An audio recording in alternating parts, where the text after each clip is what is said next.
Materiale hetimore dhe informacione rreth ish-zëvendës kryeministrit Arben Ahmetaj, Erion Veliajt, Damian Gjiknurit, Klodian Ellajbeut, fotografi me kallëpe floriri deri tek kontrolle në banesën e Frans Topjas.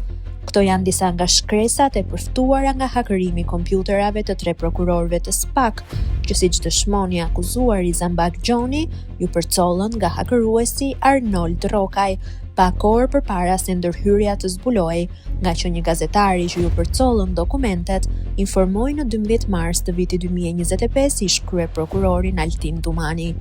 Në dosjen e dorëzuar gjykatës, ku SPAK thotë se hyrja pa autorizuar u krye në formën e grupit kriminal, janë akuzë Agim Ismailaj, Arnold Rokaj dhe Zambak Gjoni.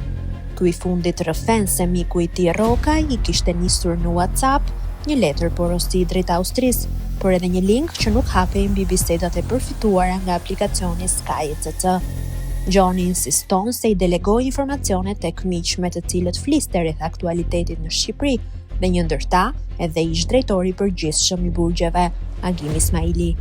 Por SPAK e konsideron përfitimin e të dhënave si të koordinuar dhe për këtë sillet një bisedë ku kërkohen të dhëna edhe për Ulsi Manjën, për të cilin ish zyrtari i burgjeve përgjigjet se do të ishte e hatashme.